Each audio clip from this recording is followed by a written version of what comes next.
नमस्कार मित्रों, युवा साथ साधु युवा संस्कृत स्पेस के इस यूट्यूब चैनल पर आप सभी का हार्दिक स्वागत है। मैं हूं विमलेश। जैसा कि आपको पता है कि हम लोग प्रोफेसर बैच के माध्यम से यूजीसी नेट, जेआरएफ, यूपीएससी इत्यादि पाठ्यक्रमों को पढ़ रहे हैं। तो उसके कड़ी में जो साहित्य दर्पण है, उस साहित्य दर्पण के बारे में पढ़ रहे हैं।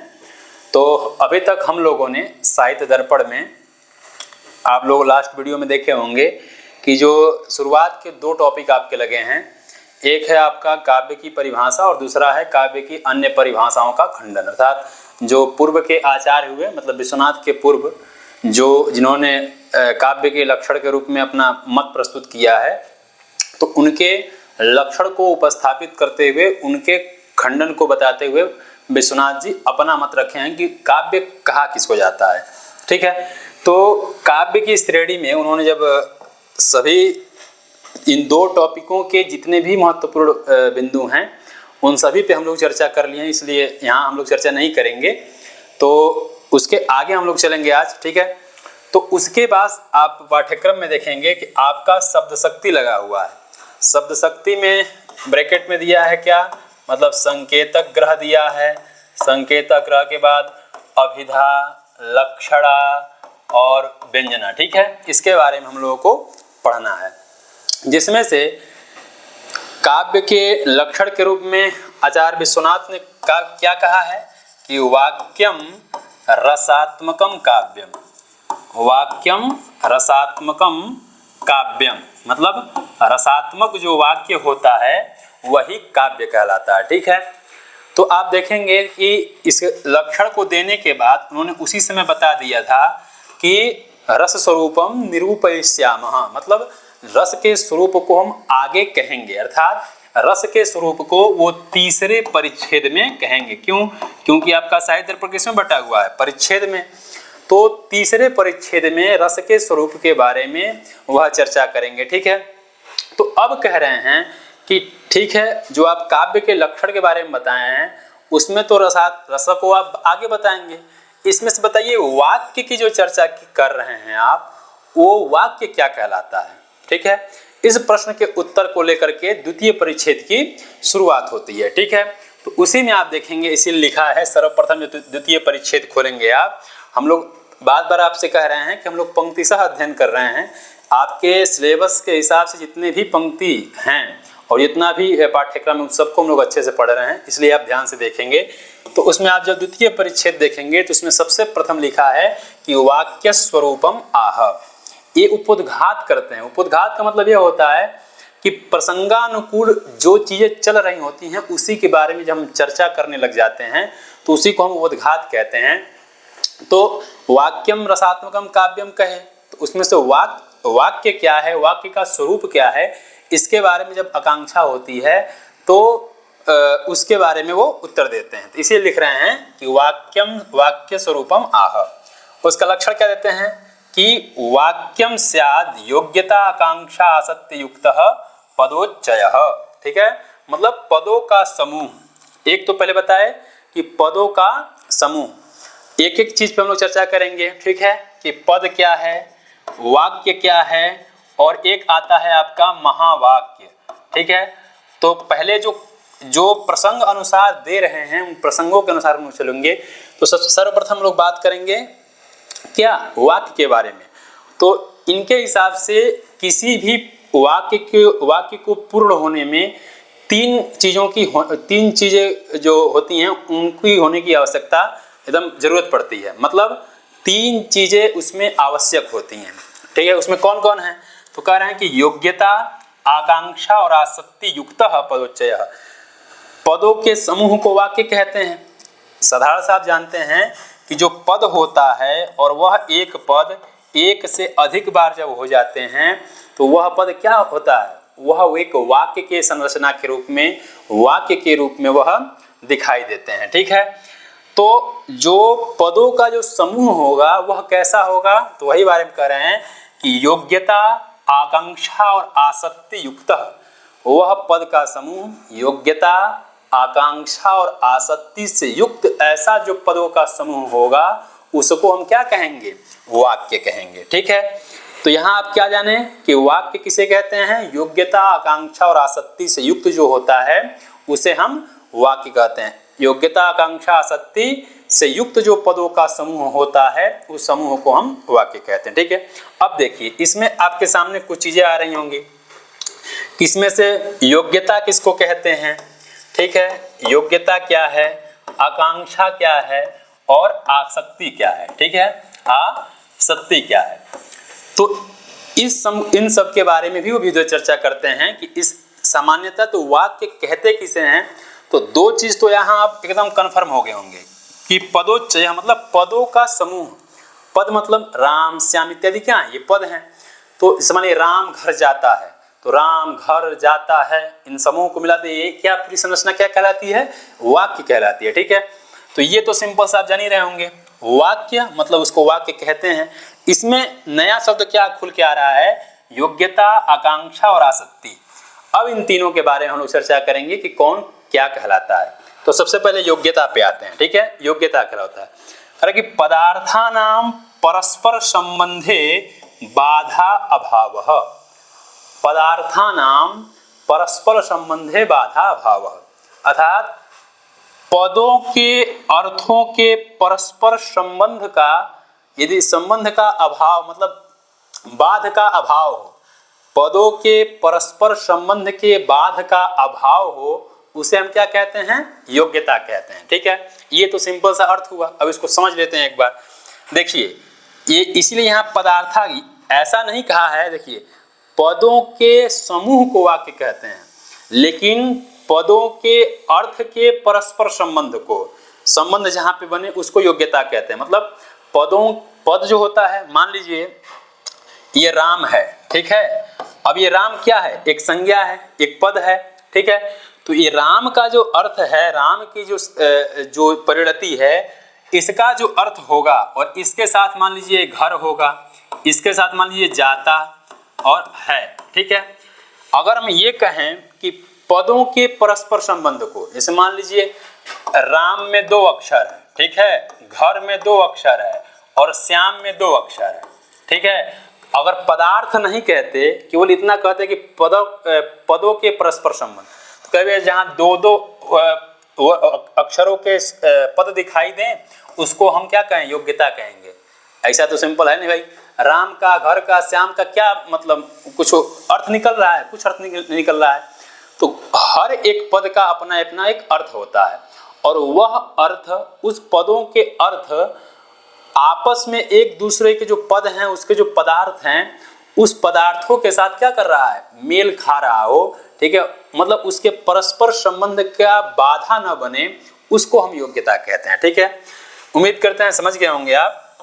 बाधा अभाव, पदों के अर्थों के परस्पर संबंध में जो बाधा आती है, उस बाधा का जहाँ पे अभाव हो उसको हम क्या कहते हैं?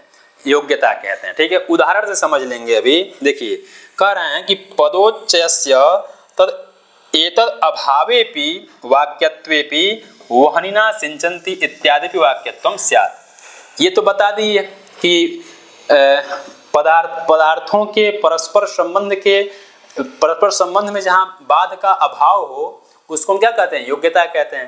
कारण कि यदि आप ऐसा नहीं कहते, ये आप क्लियर हो गए होंगे। देखिए एक बार और रिकॉल कर लेते हैं कि हर एक पद का अपना जो अर्थ होता है, वह अर्थ दूसरे पद के अर्थ के साथ संबंध बनाए। ठीक है, मतलब एक अर्थ दूसरे अर्थ के साथ में क्या अपना पूरक हो और एक अपने नए संरचना मतलब वाक्य के निर्माण में एक सार्थक हो, वाक्य का निर्माण करे, ऐसा जो जहाँ पे होगा उसको हम योग्यता कहेंगे। ठीक है, तो करें यदि इस लक्षण को आप नहीं मानेंगे, यदि इसको आप वाक्य की संरचना में इस योग्यता को नहीं रखेंगे तो क्या होगा? तो कह रहे हैं कि इसके अभाव में भी यदि आप वाक्य कहते हैं तो वहनिना सिंचति, मतलब अग्नि से सींचता है, इत्याद्यपि वाक्यम स्यात्, इसको भी वाक्य की श्रेणी में मान लिया जाएगा। अब जाहिर सी बात है कि आप बताइए अग्नि से आप सिंचन कर सकते हैं? अग्नि से तो आप भाई वो वाला काम तो कर नहीं सकते हैं, अग्नि का काम जो है वही होगा। तो अग्नि से आप सेचन क्रिया नहीं कर सकते हैं। ठीक है, क्यों? अब देखिए, एक है मान लीजिए वहनीना है और एक सिंचती है। वहनी का जो अर्थ है, ठीक है, और सिंचती का जो अर्थ है, इस पद का अर्थ और इस पद का अर्थ, इन दोनों अर्थों के संबंध, जो संबंध बन रहा है, इस संबंध में क्या हो रहा है, बाधा उत्पन्न हो रही है। क्यों?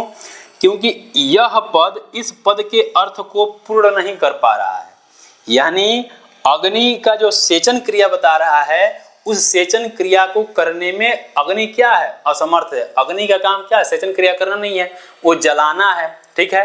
तो यदि परस्पर जो संबंध होता है, यह संबंध एक दूसरे का यहाँ पर नहीं बन रहा है, ठीक है।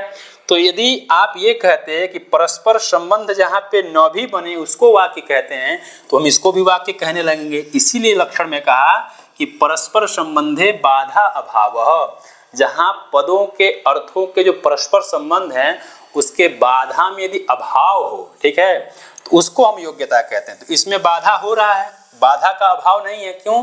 क्योंकि अग्नि से सिंचन क्रिया नहीं हो सकता है, ठीक है, इसमें बाध हो रहा है, इसलिए हम इसको योग्यता के अंतर्गत नहीं रखेंगे। इसीलिए योग्यता का लक्षण ये दिए, ठीक है।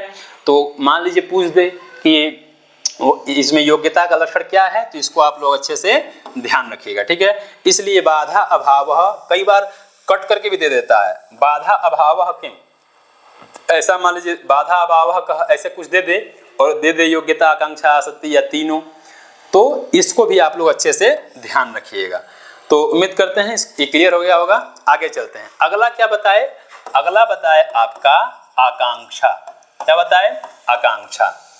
आकांक्षा क्या है, कह रहे हैं कि प्रतीति पर्यवसान विरह, मतलब पदों के अर्थों की उपस्थिति के अन्वय का ज्ञान कराकर, ठीक है, ज्ञान कराने के विरह का विरह हो जाए, मतलब समाप्त हो जाए या मतलब अभाव हो जाए।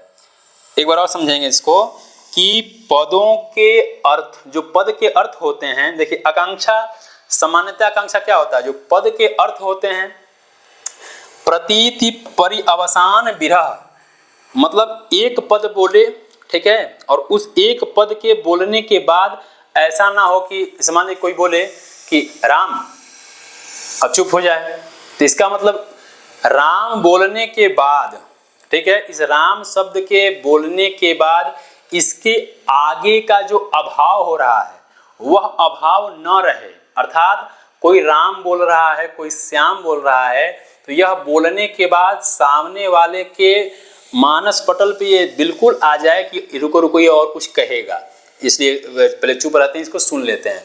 मतलब एक पद के कहने के बाद दूसरे पद की मतलब सुनने की अंदर मतलब आकांक्षा बनी रहे, मतलब उत्सुकता बनी रहे, उसी को क्या कहते हैं, आकांक्षा कहते हैं, ठीक है। यदि इसको हम एक आधिकारिक, एक परिनिष्ठित भाषा में कहें तो प्रतीति परिअवसान विरह, मतलब प्रतीति के बाद, अर्थात जिस शब्द का, जिस पद का हम प्रयोग कर रहे हैं, उस पद के प्रयोग के बाद उसके प्रतीति में, मतलब उसके आगे वह अपना अर्थ का ज्ञान करा दिया वह पद, उसके बाद कोई नया अर्थ आए, ठीक है, या नया अर्थ आए, इसकी जो उत्सुकता है वो बनी रहे, ना कि उत्सुकता कोई शब्द कहने या कोई पद कहने के बाद वह उत्सुकता खत्म हो जाए, नहीं, कोई पद कहने के बाद वह उत्सुकता यदि बनी रहे तो उस स्थिति को हम क्या कहते हैं, आकांक्षा कहते हैं, ठीक है। अगर इसको कहें मतलब अन्वय के ज्ञान कराने के विरह का अभाव हो जाए, मतलब एक पद दूसरे पद के अन्वय के साथ ज्ञान कराए, ठीक है, वहां ऐसी स्थिति जहां होती है उसको हम आकांक्षा कहते हैं। और वह कैसे होता है, सच श्रोतुर जिज्ञासा रूप, और वह कैसा होता है, श्रोता के जिज्ञासा के अनुरूप होता है।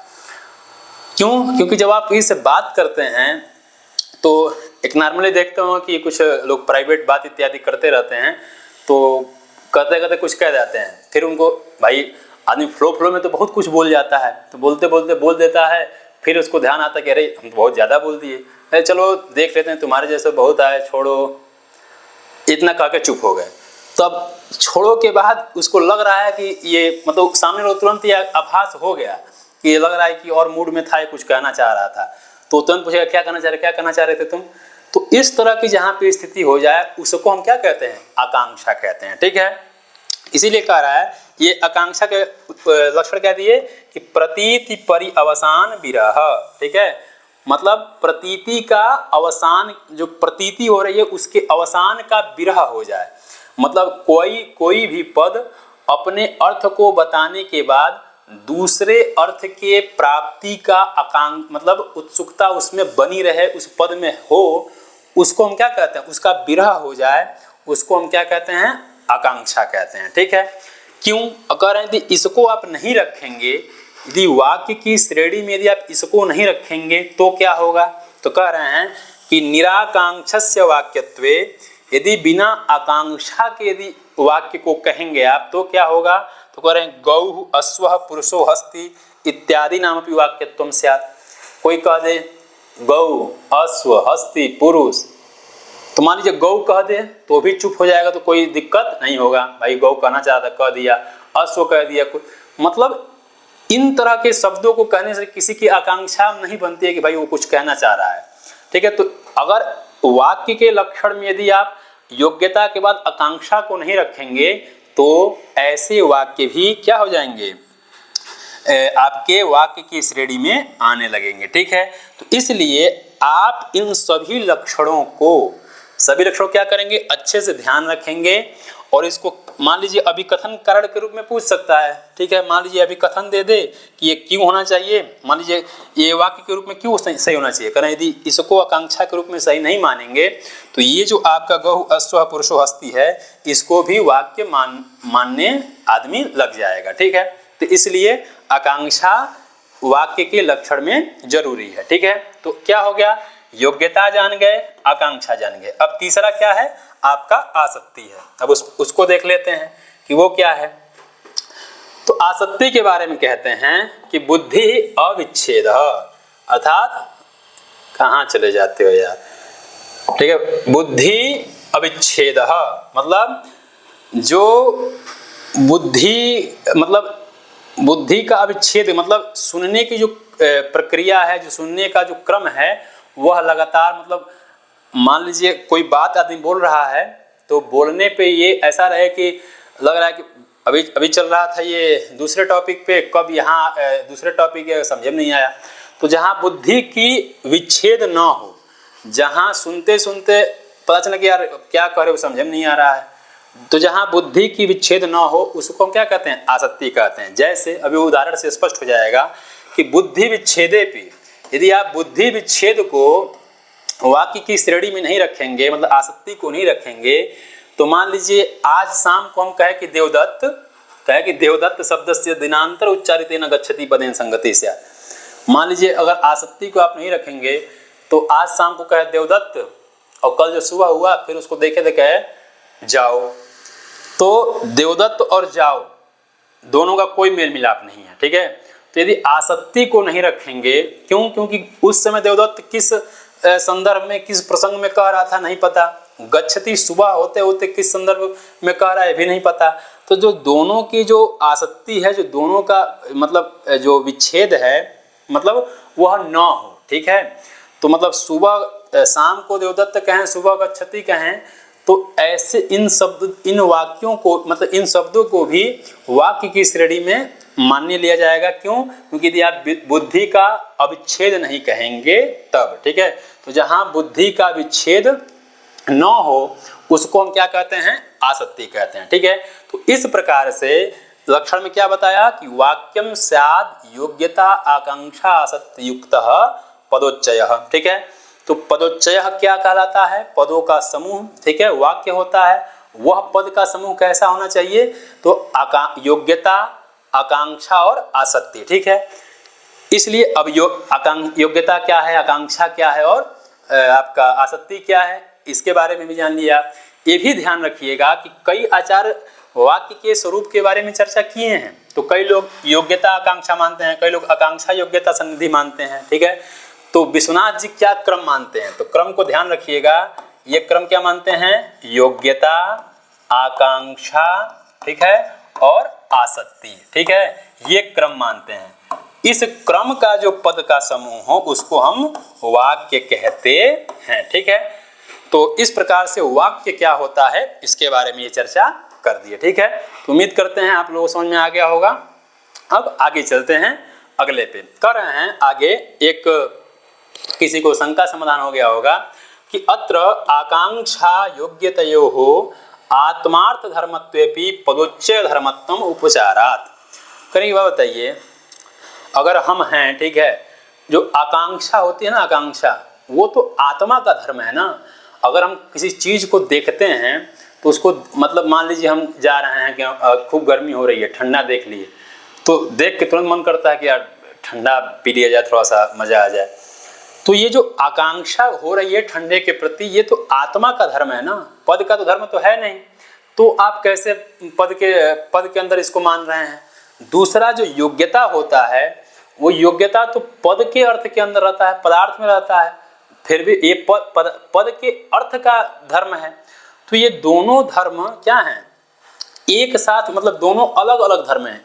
आकांक्षा जो है वह आत्मा में रहने वाला धर्म है, जो योग्यता है वह क्या है? पदों के अर्थों में निवास करता है। मान लीजिए अगर वहनीना है, ठीक है, वहनीना है, तो वहनी में जो अपना धर्म है, अब वहनी में जो योग्यता है वह इस वहनी इस शब्द में थोड़ी ना है, इस पद में थोड़ी ना है।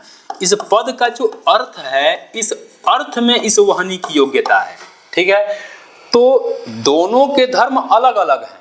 ठीक है, एक कहाँ आत्मा में रहने वाला और एक कहाँ पदार्थ में रहने वाला, तो दोनों एक साथ कैसे निवास करेंगे? तो कह रहे हैं कि देखिए, यह एक जो है स्वजन्य जनकत्व भाव से रहेगा और एक स्व आश्रय उपासकत्व भाव से रहेगा। स्वजनजन्यकत्व भाव से कौन रहेगा? आकांक्षा रहेगा। कैसे? देखिए, आकांक्षा आपके मन में हुई कि हमको कुछ पीना है, ठीक है, तो वो तो मतलब आपके अंदर हुई कि हमको कुछ पीना है, ठीक है। लेकिन अगर अपने आकांक्षा को व्यक्त यदि आप करना चाहते हैं तो किससे व्यक्त करेंगे? भाई कुछ ना कुछ तो बोलेंगे ही ना। ऐसा तो है नहीं कि आपको ठंडा पीने का मन कर रहा है, ठंडे के दुकान पे गए, चुपचाप खड़े हो गए, और आदमी समझ गया कि अरे इनकी आकांक्षा बन रही है, ठंडा पीना चाहते हैं, फ्रिज खोला आपको ठंडा दे दिया। ऐसा तो है नहीं। तो ये देखिए कैसे संबंध बना रहा है। देखिए, स्व शब्द से स्वजनजनकत्व भाव है इसका पद के समान। तो स्व शब्द से तो आपके अंदर जो उठ रहा है वह आकांक्षा हो गया, ठीक है। उसको व्यक्त करने के लिए ये कहाँ होता है? इससे जन्य जो वाक्यार्थ होता है उसको, मतलब ठंडा पीने के लिए आप ये तो नहीं करेंगे भाई साहब हमको मतलब जूस पीने का मन कर रहा है और पीने का मन कर रहा है ठंडा, तो ऐसा तो है नहीं। जैसी इच्छा आपके अंदर विद्यमान है उसी से युक्त कोई क्या वाक्य भी निकलेगा, ठीक है। तो इससे जन्य कोई वाक्य निकलेगा, ठीक है, वाक्य निकलेगा। और वाक्य कहते किसे हैं? वाक्य कहते हैं किसको? तो वाक्य कहते हैं पद समूह को। किसे कहते हैं? पद समूह को। तो आकांक्षा पद समूह में रहता है। क्लियर हो गया? क्यों? भले आत्मा का धर्म है लेकिन उसको कहने के लिए, करने के लिए घूम फिरा के पद समूह में आएगा ही। ये भी क्लियर होगा कि आकांक्षा की आवश्यकता क्यों पड़ी, ठीक। उसके बाद कह रहे हैं योग्यता है वह पद मतलब पदार्थ का धर्म है, पद के अर्थ में निवास करता है। तो ये कैसे कहेंगे? तो कह रहे हैं कि मान लीजिए कि ये तो स्वजन्य जनकत्व भाव से रहता है, ठीक है। कौन? आश्रय। और जो आपका क्या कहते हैं योग्यता है वह स्व आश्रय उपासकत्व भाव से रहता है। अब देखिए स्व से क्या हुआ? स्व से जैसी योग्यता चाह रहे हैं, जिस शब्द में जैसी योग्यता है वह स्व शब्द से पता चलता है। मान लीजिए अग्नि यदि आप देख रहे हैं या पानी देख रहे हैं या कुछ भी ऐसा सोच रहे हैं तो वह आपके अंदर है, स्व शब्द से पता चल रहा है। उसके बाद जिस अर्थ के मतलब जिस पद के अर्थ के योग्यता को आप जानना चाह रहे हैं, बताना चाह रहे हैं, वह आप कैसे किसी को बताएंगे? तो इसका आश्रय जो रहेगा वह पदार्थ रहेगा, ठीक है। क्या रहेगा? पदार्थ रहेगा, ठीक है, पदार्थ रहेगा। और इसका आश्रय क्या है? पद समूह रहेगा। अब दोनों घूम फिरा के आप देखेंगे तो उपचार से किस में जा रहे हैं? पद समूह में ही जा रहे हैं, ठीक है।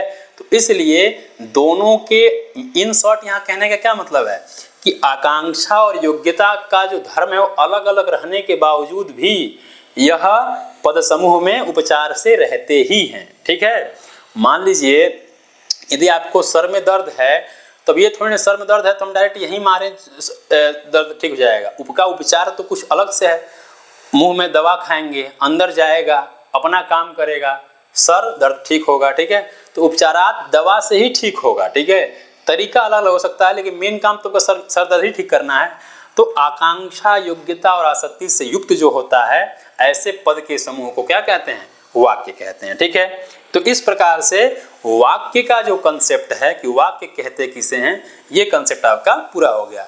तो जो काव्य के लक्षण में जो वाक्य शब्द दिए हैं, उस वाक्य का क्या संरचना है, वाक्य कहते किसे हैं, इसके बारे में उन्होंने बता दिया। अब आज कह रहे हैं कि महावाक्य, एक महावाक्य भी होता है।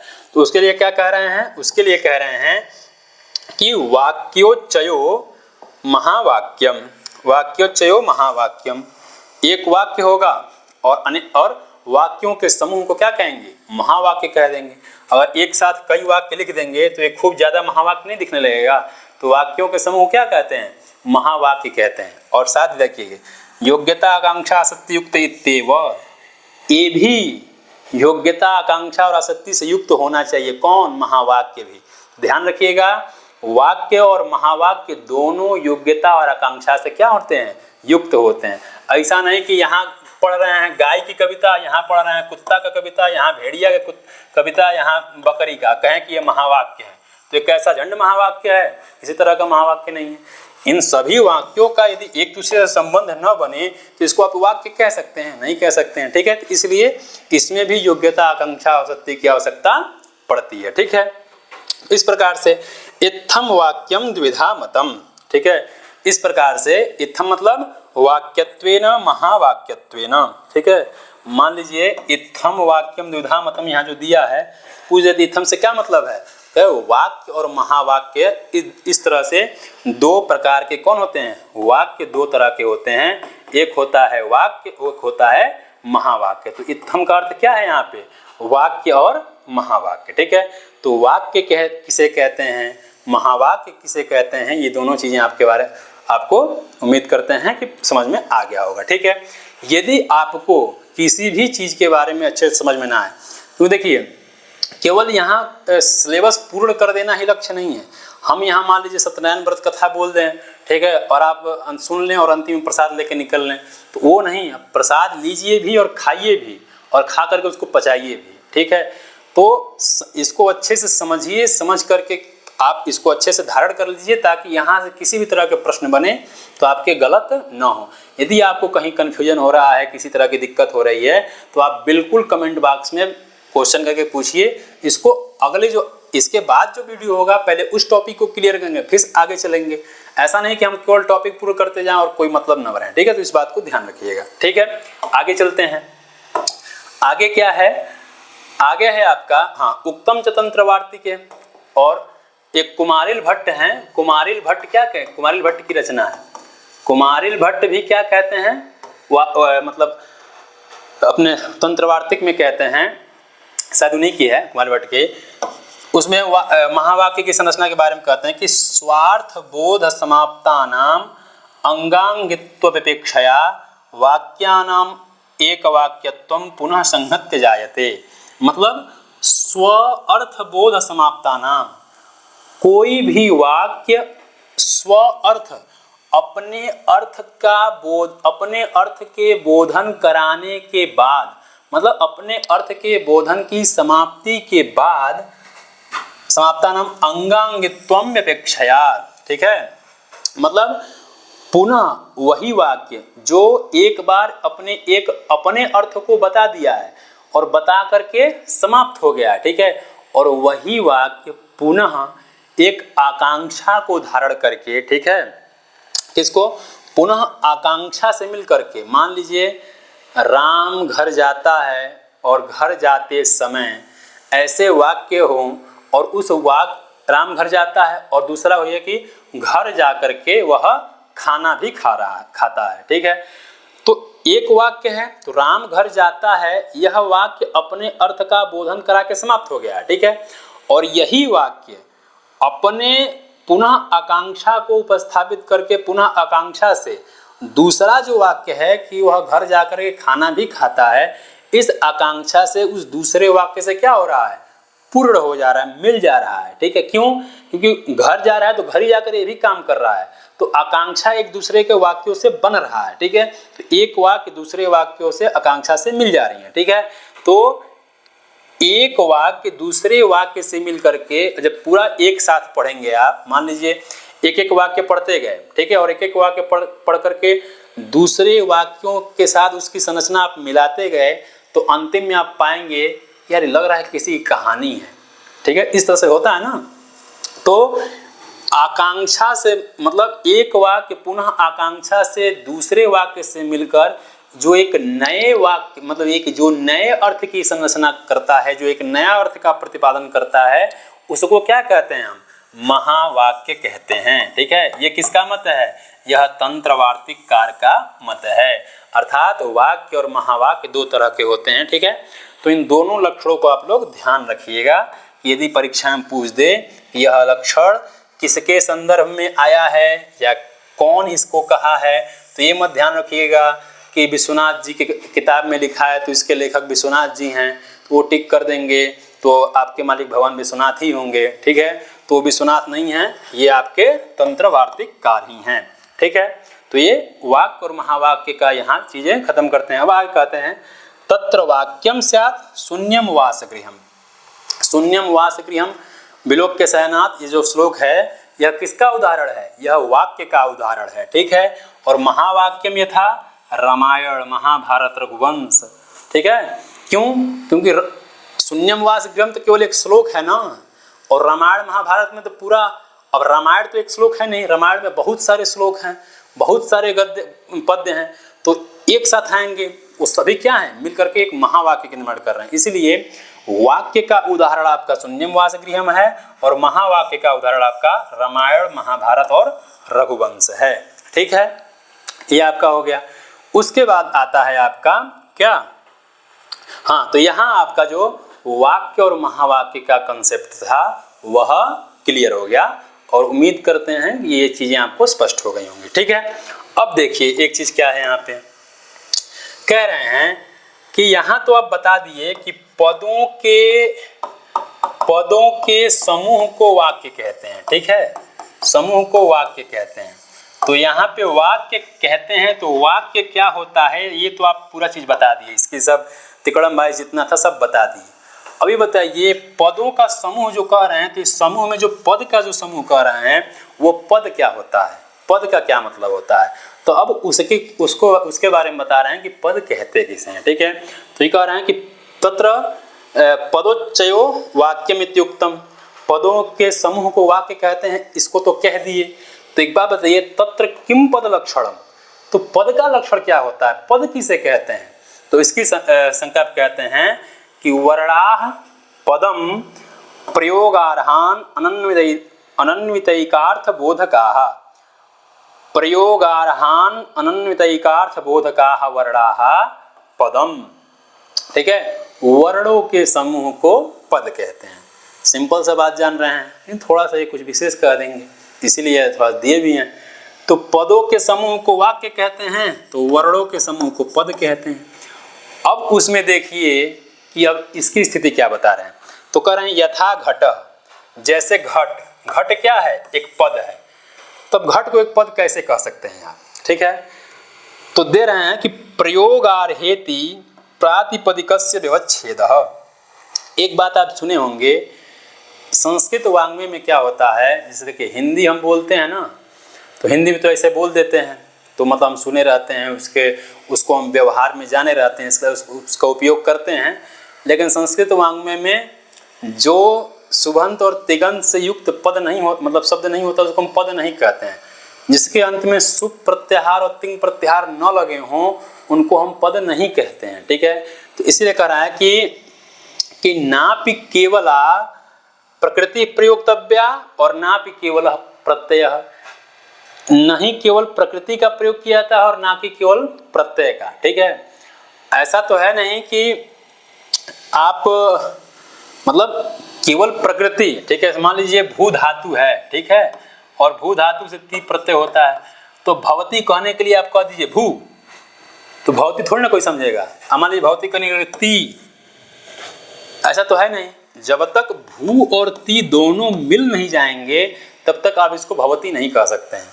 इसी तरह राम है, राम शब्द में सु विभक्ति आकर के राम जब तक नहीं बन पाएगा तब तक इसको आप मतलब व्यवहार में या प्रयोग में नहीं ला पाएंगे। ठीक है, तो इसलिए कह रहे हैं कि भैया आप पद कह रहे हैं तो पद तो प्रयोग किया जाता है, तो वो बिना प्रातिपदिक बिना उसकी पद संज्ञा हुए तो उसका हम प्रयोग कर ही नहीं सकते हैं। तो इसीलिए कह रहे हैं कि प्रयोगार्हेति प्रातिपदिकस्य व्यवच्छेदः।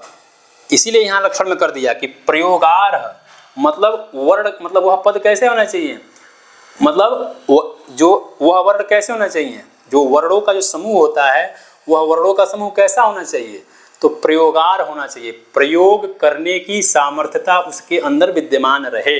तो प्रयोग करने की सामर्थ्यता किसके अंदर विद्यमान रहती है, जिसके अंत में सुप प्रत्याहार और तिंग प्रत्याहार ये प्रत्यय लग करके तब प्रकृति प्रत्यय मिल करके जो शब्द बनता है, जो पद बनता है, उसको हम प्रयोग में करते हैं। ठीक है, तो इसलिए ये बात खत्म कर दिया कि प्रातिपदिक रखना है कि नहीं रखना है, ये डायरेक्ट कही दिया कि जो प्रयोग करने के योग्य हो, तो प्रयोग करने के योग्य वही होगा जिसके अंत में प्रातिपदिक और तिङन्त लगे होंगे। ठीक है, इसलिए यह प्रयोगार किसका व्यवच्छेदक है। मान लीजिए पूछ दे एग्जाम में कि यहाँ लक्षण में प्रयोगार है किस लिए दिए हैं, तो ध्यान रखिएगा कि प्रातिपदिकस्य व्यवच्छेदः।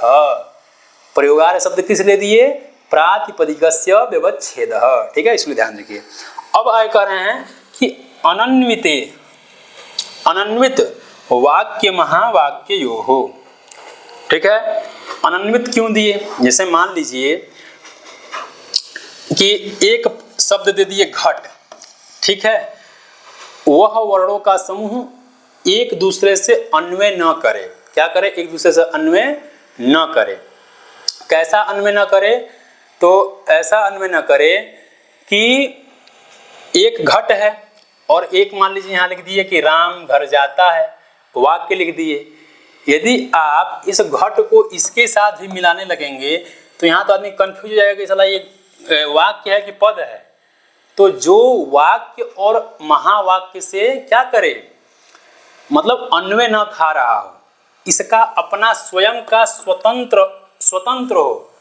राम तो राम, श्याम तो श्याम, उसके बाद जब हम कहीं प्रयोग करेंगे तब ना वाक्य कहलाएगा। जब हम एक बार राम कह दिए तो केवल राम कहलाएंगे, श्याम कह दिए तो केवल श्याम कहलाएंगे। ठीक है, तो इसलिए अनन्वित क्यों क्या है, तो वाक्य महावाक्ययोः। अब एक अर्थबोध का एकेति क्यों की है कि साकांक्ष अनेक पदवाक्यम। ठीक है, एक अर्थबोध का एक पद क्यों कहे, कि एक पद इसलिए कहे कि जब अनेक पद होंगे, ठीक है, तो साकांक्ष हो जाएंगे। तो जब एक से अधिक पद होते हैं, एक से अधिक पद होंगे तो क्या कहलाएंगे, वो वाक्य कहलाने लगेंगे। तो जो केवल अकेला कोई एक पद हो उसको हम क्या कहेंगे, पद के रूप में रखेंगे। ये नहीं कि 4 ठो पद रख दिए इसको कहे कि ये पूरा पद है, ये नहीं, कि अनेक पद की कोटि न रहे, इसलिए एक रहे, उसको हम पद की कोटि में रखेंगे। ठीक है, कर के अर्थबोध का, और वह वर्णों का समूह अर्थ का बोधन कराए। जिसको हम प्रयोग कर रहे हैं, जिसको बोल रहे हैं, उसको बोलने के बाद, मतलब हम श्याम बोलें तो श्याम बोलने के बाद श्याम का जो अर्थ है वह हमारे मानस पटल पर आकर के बैठ जाए।